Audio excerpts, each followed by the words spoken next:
तो हेलो दोस्तों, welcome back to our channel crash study. तो कैसे हैं आप सभी, कमेंट में ज़रूर बताइएगा। तो चलिए आज के इस वीडियो में हम लोग पढ़ने वाले हैं क्लास 6 साइंस का चैप्टर नंबर 3। आज के इस वीडियो में हम लोग एनसीईआरटी को कवर करेंगे, क्योंकि एनसीईआरटी हमारे लिए बहुत इंपॉर्टेंट है, आप तो समझते ही हैं। चैप्टर नंबर 3 जिसका कि नाम है सेपरेशन ऑफ सब्सटेंसेस। इसी टॉपिक को पढ़ने वाले हैं, तो फटाक से कॉपी पेन निकाल के रेडी हो जाइए, नोट्स बनाते चलिए और बिल्कुल ही चिल होकर पढ़िए। तो चलिए स्टार्ट करते हैं, क्योंकि कुछ ही देर बाद आपका मूड कुछ इसी तरह से होने वाला है। तो चलिए आज के इस टॉपिक को स्टार्ट करते हैं, तो नोट्स बनाना बिल्कुल मत भूलिएगा। Separation of substances. चलिए सबसे पहले इसका इंट्रोडक्शन देखते हैं कि सेपरेशन ऑफ सब्सटेंसेस का अर्थ क्या होता है। दोस्तों देखिए, यदि कोई भी दो चीज़ आपस में मिक्स हो जाए तो उसे अलग करने के लिए हमें किसी भी तरह के मेथड का इस्तेमाल करना होता है। जैसे कि यदि चाय पत्ती चाय में मिली हुई है तो उसे अलग करने के लिए आप चाय छन्नी का इस्तेमाल करते हैं। उसी प्रकार से यदि दही में से घी निकालना हो या दूध से मक्खन निकालना हो तो इसके लिए आपको मथना का ज़रूरत पड़ता है, जिससे कि दूध दही अलग होता है। तो इसी प्रकार से कई सारी चीज़ें हमारे साइंस में भी अगर मिक्स होती हैं तो उन्हें अलग अलग मेथड के जरिए अलग किया जाता है। तो चलिए इंट्रोडक्शन से स्टार्ट करते हैं। तो यहाँ पे लिखा है, have you ever separated tea leaves with a strainer. यानी कि क्या कभी आपने चाय छन्नी की मदद से चाय पत्ती को अलग किया है? आपने बिल्कुल ही किया होगा। तो चलिए मैं आपको एक केस देता हूँ, ठीक है, ये तो आपने किया ही होगा। मैं आपको एक छोटा सा केस देता हूँ कि आपके पास एक बकेट है जिसमें कि मैंगो और गुआवा रखा हुआ है। यदि आपसे मैं पूछूं कि इनको अलग अलग करके दिखाओ, वो मिक्स करके रखा हुआ है, आम और अमरूद मिक्स करके रखा है, मैं कहूँ कि अलग अलग करके दिखाओ, तो आप कहेंगे कि मैं तो इसे आसानी से कर दूंगा। हाँ भाई, बिल्कुल आसानी से कर दोगे, क्योंकि ये तो आसान था, क्योंकि आम को अमरूद को आप अलग अलग चुन के रख सकते हो। लेकिन वहीं पे दूसरी साइड में कहूँ कि आपको सैंड और सॉल्ट यानी कि बालू और नमक के मिक्सचर को अलग करना है। भाई मिक्सचर में से बालू को अलग कर दो, सॉल्ट को अलग कर दो, तब तो कहोगे भाई ये तो इम्पॉसिबल है, ये तो मैं नहीं कर सकता। लेकिन हाँ, यदि आपने इस चैप्टर को पढ़ा है तो उसे आप अलग कर सकते हो, आपके लिए ये इम्पॉसिबल नहीं है। तो आज के इस वीडियो में हम उन सारे मेथड्स के बारे में पढ़ेंगे जो कि इन सारी चीज़ों के लिए इंपॉर्टेंट है। ठीक है, तो चलिए स्टार्ट करते हैं। मेथड्स ऑफ सेपरेशन, यानी कि उन सारे मेथड्स, उन सारे तरीकों की बात करें कि किस तरीके से हम दो मिक्स हुई चीज़ों को सेपरेट करते हैं, तो सबसे पहला हमारा आता है method hand picking. Hand picking का मतलब होता है हाथ से चीज़ों को चुनना। तो दोस्तों सबसे पहले बात करें इस मेथड में हम किस प्रकार से चीज़ों को चुनते हैं। तो इस मेथड में आप अलग अलग साइज के पार्टिकल्स को चुन सकते हो, सेम साइज के पार्टिकल्स को भी चुन सकते हो जो कि थोड़े साइज में बड़े हों, ताकि आप अपने हाथ से उसे बिन के निकाल दो, चुन के निकाल दो। जैसे कि आप अपने घरों में देखते होंगे कैसे चावल में से कंकड़ को अलग किया जाता है। तो इस मेथड में थोड़े slightly large particles, large impurities को अलग किया जाता है, यानी कि वो थोड़े बड़े होते हैं, यानी कि बहुत छोटे छोटे कण के साइज के नहीं होते हैं, थोड़े बड़े होते हैं, जिससे कि आँख से दिख जाए, आसानी से हाथ से निकल जाए। तो इस मेथड में हम डॉट स्टोन, यानी कि जो डॉट के साइज के स्टोन होते हैं, जो कि गेहूं में पड़े होते हैं, चावल में पड़े होते हैं, या फिर हमारी दालों में पड़े होते हैं, हम उसको अलग करके अलग करते हैं। ठीक है, तो ये होता है हमारा हैंड पिकिंग मेथड, जो कि बहुत ही पुरानी मेथड भी है। नेक्स्ट है हमारा थ्रेसिंग। थ्रेसिंग के जरिए दोस्तों क्या होता है, पुआल से अनाज को अलग किया जाता है। सिंपल सा याद रखो, इस मेथड से क्या करता है किसान, पुआल से अनाज को अलग करता है, उसको पीट के अलग करता है, पीट पीट के उसमें से अनाज अलग करने की प्रक्रिया को ही थ्रेसिंग कहा जाता है। जैसे कि ऊपर कॉर्नर में आप फिगर देख पा रहे हैं। इस मेथड में क्या होता है, जैसे कि धान हो गया, धान को काटने के बाद किसान वापस लाता है और उस धान में से, धान के स्टॉक जो होता है, स्टॉक मतलब होता है पुआल, उससे ग्रेन को अलग करता है। किससे अलग करता है, तो स्टॉक से, यानी कि उसके पुआल से अलग करता है। In this stalks are beaten to free the grain seeds. इस प्रक्रिया में क्या किया जाता है कि पुआल को पीटा जाता है ताकि ग्रेन सीड्स अलग हो जाएं। फिगर में आप देख पा रहे हैं, मैंने आपको कई बार बताया था कि आपको डेफिनेशन अच्छे से याद हो जाए। समझ गए? तो ये हमारे कृषि के कामों में फार्मर्स के लिए बहुत ही इंपॉर्टेंट प्रोसेस है, इंपॉर्टेंट मेथड है, जिससे कि वो ग्रेन को अलग कर पाते हैं। ठीक है दोस्तों, अब नेक्स्ट मेथड हम देखते हैं विनोइंग यानी कि ओसोन। इस मेथड का नाम है ओसोन। इस मेथड को करने के लिए आपको एयर की ज़रूरत होती है। इस मेथड में होता है क्या, एक भारी पार्टिकल होता है, एक हल्की पार्टिकल होता है, और जब एयर यहाँ से पास होता है, एयर यहाँ से गुजरता है, तो भारी वाले पार्टिकल्स नीचे वहीं पे रह जाते हैं, और जो हल्के पार्टिकल्स होते हैं यानी कि जो लाइट वेट होते हैं, जैसे कि पुआल हो गए, छोटे छोटे पत्तों के टुकड़े हो गए, सूखे हुए पत्ते हो गए, जो कि अनाज में मिक्स होते हैं, जो कि निकालने में बहुत देरी होती है हाथ की मदद से, उसे क्या करते हैं हम लोग ओसोन की मदद से निकालते हैं। हम किसी ऑब्जेक्ट में उस ग्रेन को ले लेते हैं और फिर से नीचे गिराते हैं, और हवा के माध्यम से जो पुआल होता है वो अलग होकर चला जाता है। तो winnowing is the use to separate heavier and lighter component, यानी कि एक कंपोनेंट हैवियर होना चाहिए, दूसरा कंपोनेंट लाइटर होना चाहिए, तब जाके ये काम करता है। Of a mixture by wind और बाय ब्लोइंग एयर, यानी कि इसकी हम विंड के सहारे, हवा के सहारे जो है इस चीज़ को हम लोग अलग करते हैं, या फिर एक पंखी की मदद से भी हम इसको हवा देते हैं, जिससे कि बहुत इंपॉर्टेंट, बहुत हेल्प मिलती है। इस मेथड के जरिए जो किसान लोग होते हैं वो लाइटर हस्क पार्टिकल्स, यानी कि जो हल्के हल्के घास फूस के पत्ते होते हैं अनाज में, उसको निकाल के अलग करते हैं, ताकि अनाज को साफ सुथरा और खाने योग्य बनाया जाए। तो ये मेथड किसानों के लिए बहुत ही ज़्यादा इंपॉर्टेंट थी। चलिए नेक्स्ट टॉपिक हमारा देखते हैं क्या है। अगला है सीविंग, यानी कि चलनी। ये एक मेथड बहुत ही इंपॉर्टेंट मेथड है। आपने अपने घरों में देखा होगा, आटा को चला जाता है। आटा को किस लिए चला जाता है भाई? तो उसके अंदर की इम्प्यूरिटी, अशुद्धियों को निकालने के लिए, जो कि होता है वहाँ पे चोकर। इसमें क्या होता है कि जो आटा होता है वो थोड़े महीन पार्टिकल होता है, वहीं पे चोकर एक मोटा पार्टिकल होता है। तो चलनी की मदद से आटा नीचे तो आ जाता है, लेकिन चोकर जो होता है ऊपर ही रह जाता है। इसके वजह से हम क्या कर पाते हैं, चोकर को अलग कर पाते हैं। उसी प्रकार से आपने कंस्ट्रक्शन साइट्स पे भी देखा होगा, बड़े बड़े पत्थर को एक जगह छाट दिया जाता है, और छोटे छोटे पत्थर को एक जगह इसी चलनी की मदद से छाट दिया जाता है। जब आपका घर बन रहा होगा, आपके घर में सीमेंटिंग की काम चल रही होगी, तो आपने देखा होगा कि आपके बालू को चाला जाता है, ताकि महीन बालू को अलग किया जा सके और उसके अंदर से मोटे बालू को अलग किया जा सके। तो ये सारा प्रोसेस बहुत ही इंपॉर्टेंट होता है। तो आइए इसका डेफिनेशन देखते हैं। सिविंग का डेफिनेशन है, sieving is used when components of a mixture have different size. मैंने आपको बताया कि यहाँ पे कंपोनेंट के डिफरेंट साइज होते हैं, ओके, यानी कि एक बड़ा होगा तो एक छोटा होगा, ताकि छोटा वाला चलनी की मदद से नीचे गिर जाए और बड़ा वाला पार्टिकल्स ऊपर रह जाए, ठीक है। जैसे कि सिविंग रिमूव्स पीसेस ऑफ स्टोन, सिविंग के जरिए हम पत्थर के जो होते हैं उसके पीसेस को छाट सकते हैं, टुकड़ों को छाट सकते हैं। स्टॉक यानी कि पुआल वगैरह है, हस्क वगैरह है, उसको छाट सकते हैं, ताकि हमारा जो ग्रेन है, हमारा जो व्हीट है, जैसे कि गेहूं वगैरह हो गया, वो थ्रेशिंग करने के बाद, यानी कि उसको पीटने के बाद, उसको ओशोन करने के बाद भी कुछ पार्टिकल्स रह जाता है, उसको अब हम लोग चलनी की मदद से चाल के साफ करते हैं। ये लास्ट प्रोसेस है उसे साफ करने का, सिविंग, चलनी, ठीक है। तो ये था हमारा प्रोसेस। अगला प्रोसेस है हमारा सेडिमेंटेशन, डिकेंटेशन एंड फिल्टरेशन। ये तीनों बहुत बड़े बड़े टर्म है, लेकिन बहुत ईजी हैं, इसको बहुत ही आसानी से समझेंगे, ठीक है। तो चलो सबसे पहले सेडिमेंटेशन का डेफिनेशन देखते हैं। उससे पहले आइए एक छोटे से एग्जाम्पल से सेडिमेंटेशन को समझते हैं। लेट अस एज्यूम, आप एज्यूम कर लें कि आपके पास एक ग्लास है और ग्लास के अंदर चावल रखा हुआ है, या फिर एक आपके पास बीकर है या फिर बाल्टी है, उसके अंदर चावल रखा हुआ है, ओके। आप इमेजिन कर लें, मैं आपको यहाँ पे डायग्राम बना के दिखा देता हूँ। मान लीजिए आपके पास ये बाल्टी हो गई, उसके अंदर ये चावल रखा हुआ है, ये चावल के पार्टिकल्स मान लो, और मान लो इन्हीं सारे चावल्स में कुछ छोटे छोटे मिट्टी के टुकड़े मिले हुए हैं, क्योंकि भाई खेतों में जो प्रोसेस होती है उसमें तो मिट्टी के टुकड़े मिल ही जाते हैं, तो इसमें मिला हुआ है।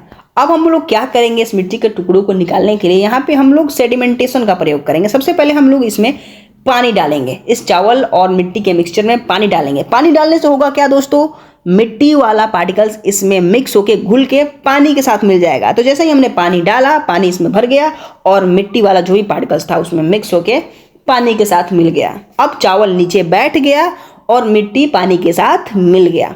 अब ये मिलने के बाद हम लोग क्या करेंगे, इसको उड़ेलेंगे, पानी को उड़ेलेंगे। कैसे भाई, तो थोड़ा टेढ़ा करो ना इस बीकर को, बाल्टी को थोड़ा टेढ़ा करो तो पानी धीरे धीरे गिरने लगेगा। हालांकि चावल नीचे बैठा हुआ है तो चावल नहीं गिरेगा, आपको ये धीरे धीरे करना है। तो जो नीचे चावल बैठा उसको कहा है हमने सेडिमेंटेशन, और जब हम इसको उड़ेलना चालू करते हैं तो इसी प्रोसेस को कहते हैं डिकेंटेशन। तो दो आपको समझ में आ चुके हैं, मैं ये आशा करता हूँ। तो सेडिमेंटेशन क्या हुआ, When your component in a mixture settles after water is added, जब पानी को ऐड किया जाता है और आपके मिक्सचर के अंदर का जो कंपोनेंट होता है, जो भारी कंपोनेंट है, वो जब पानी के नीचे बैठने लगता है, क्योंकि भाई भारी है तो भारी चीज़ें पानी के नीचे बैठती हैं और हल्की चीज़ें ऊपर आती हैं, तो इस प्रोसेस को कहते हैं सेडिमेंटेशन। और जब हम लोग उसको उड़ेल के निकालते हैं, जैसे हमने टेढ़ा करके निकाला था, उस प्रोसेस को हम लोग कहते हैं डिकेंटेशन। ओके, तो यहाँ पे डिकेंटेशन का भी यहाँ पे डेफिनेशन देख सकते हैं कि व्हेन द वाटर, जब पानी को अलोंग विद द डस्ट, यानी कि धूल के साथ, वो मिट्टी के साथ जब हमने रिमूव किया, तो इस प्रोसेस को नाम दिया गया डिकेंटेशन। यहाँ पे आपको क्लियरली मेंशन है, आप देख लें। ठीक है, तो डिकेंटेशन आपको समझ में आ गया। अब बात करते हैं फिल्टरेशन की। तो फिल्टरेशन को समझने से पहले आपको एक छोटा सा एग्जाम्पल देता हूँ, आप उसको समझना, उसको पढ़ना, तब जाके आपको फिल्टरेशन समझ में आएगा। तो अब एग्जाम्पल से समझते हैं। यहाँ पे कह रहा है कि let us consider a mixture of A solid and liquid. मान लो कि आपके पास एक सॉलिड और लिक्विड का मिक्सचर है। एग्जाम्पल के लिए मान लो कि आप चाय बना रहे हैं। चाय बनाने के बाद क्या होता है, आपको चाय पत्ती को निकालना होता है। ठीक है, what do you do to remove the leaves. अब उस चाय पत्ती को निकालने के लिए क्या कहते हो आप, आमतौर पे करते क्या हो, चाय छन्नी का इस्तेमाल करते हो, स्ट्रेनर का इस्तेमाल करते हो उसको रिमूव करने के लिए। लेकिन मैं कहता हूँ उसका इस्तेमाल मत करो, तुम डिकेंटेशन ट्राई करो, यानी कि उसको उड़े लो। जैसे कि आपने पैन ले रखा है जिसमें आप चाय बना रहे हो, जो भी आपका बर्तन है, उसमें जब चाय बन के तैयार हुआ तो चाय पत्ती को नीचे बैठने दो, थोड़ा देर उसे रुको, 10 सेकंड 20 सेकंड नीचे जब बैठ जाए तब उसको उड़ेलना स्टार्ट करो। डिकेंटेशन प्रोसेस में यही तो होता है, हम उसको धीरे से उड़ेलते हैं। यहाँ पे नीचे में भी आप ग्लास में देख पा रहे हो कि कैसे उड़ेलने का प्रोसेस होता है। तो मैंने कहा कि उसको डिकेंट करो, तो आप क्या देखोगे कि कुछ ना कुछ मात्रा में चाय का पत्ती उसमें रह जाता है, पूरी तरीके से साफ नहीं होता है। अब मैं क्या कहता हूँ कि चलो भाई अब तुम स्ट्रेनर का इस्तेमाल कर लो, चाय छन्नी का इस्तेमाल कर लो। ठीक है, अब जब तुमने चाय छन्नी का इस्तेमाल किया तो आप देखोगे कि अब उसमें लीव्स नहीं रहा, एक भी लीव्स नहीं रहा, सारे के सारे चाय के पत्ती जो है निकल गए। तो भाई ये कैसे हुआ, क्योंकि उस चाय छन्नी की वजह से हमारा जो चाय था वो फिल्टरेट हो गया, बिल्कुल ही साफ हो गया, और इसी प्रोसेस को हम लोग कहते हैं फिल्टरेशन। एग्जाम्पल से आप लोगों को समझ में आया होगा, मैं आशा करता हूँ। ठीक है, सो अब मैं आपसे क्वेश्चन करूँ कि कौन सा मेथड सही था, चाय को छानने का, डिकेंटेशन या फिल्टरेशन। कमेंट में जरूर से बताइएगा, तभी जाके आपको समझ में आएगा अच्छे से। तो नेक्स्ट प्रोसेस है इवोपोरेशन, यानी कि वाष्पीकरण। इसमें क्या होता है, हम लिक्विड को जैसे ही हीट करते हैं वो वेपर में कन्वर्ट हो जाता है, इसी प्रोसेस को हम इवोपोरेशन कहते हैं। इसका डेफिनेशन आप लोग जरूर से याद रखिएगा, the process of conversion of water into its vapour. इसके वेपर में चेंज हो जाना ही इवोपोरेशन कहलाता है। ठीक है, जैसे कि यहाँ पे आप देख सकते हैं, यहाँ पे पानी को बैठाया गया है गैस के ऊपर, जब इसको हीट किया जाएगा तो ये वेपर बन के उड़ जाएगा। एग्जाम्पल के लिए इसका कहाँ पे इस्तेमाल होता है भाई, तो देखो इसका इस्तेमाल होता है पानी के अंदर से नमक को अलग करने में। मान लो कि यहाँ पे नमक मिक्स है इस बीकर में, तो जब आप इसको हीट करते हो ना तो वेपर निकल जाता है, निकलते जाता है, पानी सारा वेपर बन जाता है और लास्ट में नमक नीचे बैठ जाता है। भाई इसका बहुत ही ज़्यादा यूज है। कहाँ पे यूज है, तो सॉल्ट को बनाने में, नमक को बनाने में भी इसका इस्तेमाल है। कहाँ पे, तो समुद्र के पानी से नमक को बनाने में इसका इस्तेमाल होता है। ठीक है, तो देखते हैं आई एग्जाम्पल अगर पूछा जाए आपसे कि इसका यूज क्या है, तो आपको बताना है टू ऑब्टेन या फिर to manufacture salt from sea water, यानी कि सॉल्ट को बनाने में किस चीज़ से, सी वाटर की मदद से। यहाँ पे फिगर में देख सकते हैं कि समुद्र के बगल में गड्ढे को खोद दिया गया है और इसमें समुद्र के पानी को डाल दिया जाता है, जिससे कि क्या होता है, सूरज की किरण पड़ने से सारा पानी वेपोराइज हो जाता है और लास्टली नीचे जो होता है नमक बच जाता है, बाद में उसे प्यूरिफाई करने के बाद उसका इस्तेमाल होता है। ओके, तो समझ चुके हैं आप इवेपोरेशन प्रोसेस को। चलिए नेक्स्ट देखते हैं हमारा टॉपिक क्या होने वाला है। नेक्स्ट टॉपिक है use of more than one method of separation, यानी कि किसी भी चीज़ को अलग करने के लिए एक से अधिक मेथड का इस्तेमाल करना। मान लो कोई चीज़ है, जैसे कि आपको एग्जांपल के लिए मैं बताता हूँ कि आपके पास नमक और बालू का मिक्सचर मैं दे दिया, एक्टिविटी दे दिया मैंने आपको करने का कि इसको अलग करो। मैंने आपको फर्स्ट टाइम ही क्वेश्चन किया था, शुरू ही, तो आपको लगा था ये तो इम्पॉसिबल है, लेकिन अभी इस एक्टिविटी में हम लोग इसको अलग करेंगे। तो देखो, इसको अलग करने के लिए हम लोग बहुत सारा मेथड लगाएंगे, एक से अधिक मेथड लगाएंगे। देखते जाना हम लोग क्या क्या लगा रहे हैं। सबसे पहले आपको करना क्या है, इस मिक्सचर में आपको पानी ऐड करना है, कुछ सम वाटर आपको ऐड करना है in the mixture so that salt dissolve and separate. इससे क्या होगा कि सॉल्ट डिजॉल्व हो जाएगा, यानी कि नमक घुल जाएगा पानी में और वो अलग हो जाएगा। अलग तो अभी नहीं हुआ, लेकिन सेपरेट करेंगे अब हम लोग इसको बाय यूजिंग फिल्टरेशन। जब नमक पानी के अंदर घुल गया तो उसे हम फिल्टरेशन की मदद से छानेंगे। आपके पास फिल्टर पेपर से बना हुआ एक फिल्टरेशन होता है, इसकी मदद से क्या करेंगे, आप इसको छान लेंगे। चलिए यहाँ पे आपको डायग्राम से आपको समझाते हैं। मान लो कि आपके पास ये बाउल है और इसके अंदर सैंड और सॉल्ट दोनों मिक्स है, तो मैंने यहाँ पे सैंड बना दिया और फिर यहाँ पे मैंने इसको सॉल्ट बना दिया। अब इसको अलग करने के लिए ऐसा नहीं होगा कि आप हैंड पिकिंग करेंगे, हाथ से ही निकालेंगे, इम्पॉसिबल है। यहाँ पे हम साइंस लगाएंगे, इसके अंदर हम पानी डालेंगे। इससे क्या होगा कि इसके अंदर का नमक जो होगा डिजॉल्व हो जाएगा। हमने जैसे ही वाटर ऐड किया, इसके अंदर का नमक डिजॉल्व हो गया धीरे धीरे।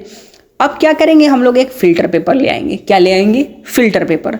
फिल्टर पेपर होता है इस शेप का, देखो आपके पास फिल्टर पेपर आएगा तो इससे टिप का साइज का बना लो और इसके अंदर इस सॉल्यूशन को डालो। अब क्या होगा, बताओ क्या होगा, नमक वाला पानी हमारा नीचे इस बीकर में आ जाएगा। ठीक है, बीकर में हमने नमक वाला पानी ले लिया और इसके अंदर फिल्टर के अंदर बच जाएगा सैंड। सैंड जैसे ही बचेगा तो हमारे पास सैंड अलग हो गया। सैंड तो सक्सेसफुली अलग हो ही गया, अब नमक को अलग करना है। तो देखो अब नमक वाला ये जो हमारा बीकर बचा ना, जिसमें पानी और नमक दोनों मिक्स है, अब क्या करेंगे हम लोग, इसको गर्म करेंगे। एक केटली में ले लिया हमने, इस पानी को गर्म करेंगे। पानी गर्म होकर वेपर बन जाएगा, लास्टली नीचे नमक बच जाएगा।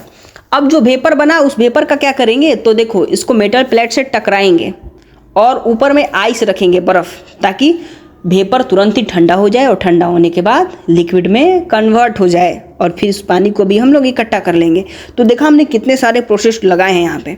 सो सॉल्ट फ्रॉम वाटर। अब देखो पानी से नमक को अलग करने के लिए हमने केटली में इसको बैठा दिया और फिर मेटल प्लेट पर आइस रख के इसको हीट किया, जैसा कि फिगर में दिखाया गया है। फिगर से देख के समझ लो। अब क्या होगा, जैसे ही वेपर बाहर आएगा केटली से, अब वो ठंडा होके लिक्विड बन जाएगा। वेपर निकल के वापस से लिक्विड बन गया और सारा वेपर केटली से बाहर आने के बाद केटली में सिर्फ और सिर्फ नमक बच जाएगा। तो ये प्रोसेस से हमारा तीनों चीज़ अलग होता है। सैंड अलग हो गया, हमारा सॉल्ट भी अलग हो गया और हमारा लिक्विड यानी वाटर भी अलग हो गया। तो देखा आपने कितना इंटरेस्टिंग था ये प्रोसेस। यहाँ पे देख सकते हैं वाटर भी अलग हो चुका है, बिल्कुल नहीं प्योर वाटर।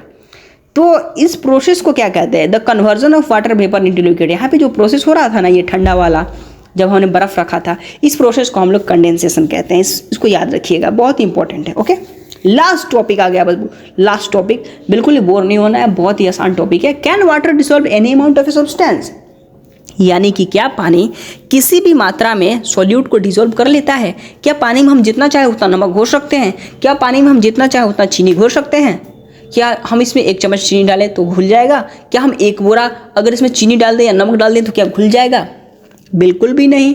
आप कहेंगे बिल्कुल भी नहीं, इसका भी एक लिमिट होता होगा। तो चलिए आइए, आपको ये एक्टिविटी घर पे भी करके देख सकते हो। थोड़ा सा कर लेना प्रैक्टिकल। आपको 1 गिलास पानी ले लेना है, लेने के बाद 1-1 चम्मच करके उसमें ऐड करना है, ऐड करते जाओ, उसे मिक्स करते जाओ।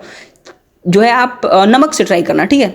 1 चम्मच नमक लिया, घोला, फिर 1 चम्मच नमक लिया, फिर घोला, फिर 1 चम्मच और नमक लिया, फिर घोला। घोलते घोलते ट्राई करो कि एक ऐसा पॉइंट आएगा जब नमक उसमें घोलना बंद हो जाएगा। A time come will see you now no more salt is dissolving in it and settling down। अब क्या हो रहा है कि जब उसमें नमक डाल के घोल रहे हो तो घुल नहीं रहा है, वो नीचे बैठ रहा है। और इसी पोजीशन को, इसी समय को, जो ये तुम्हारा सॉल्यूशन बना, इस सॉल्यूशन को कहते हैं सैचुरेटेड सॉल्यूशन। कि अब तुम्हारा नमक नहीं घुलने वाला। This means that no more salt can be dissolve. अब इसमें और सॉल्ट नहीं घुलने वाला।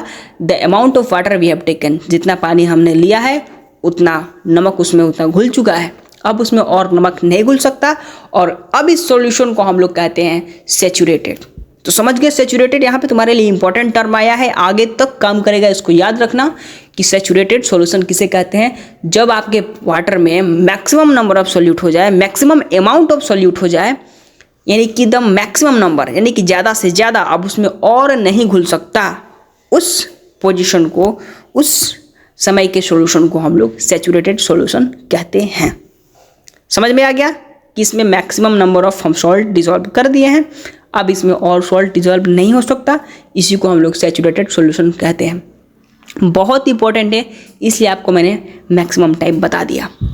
तो यहीं तक था हमारा वीडियो। इसका अगर प्रैक्टिस ऑब्जेक्टिव क्वेश्चन चाहते हैं तो आप कमेंट जरूर से कीजिएगा, नेक्स्ट के वीडियो में क्वेश्चन आंसर करेंगे।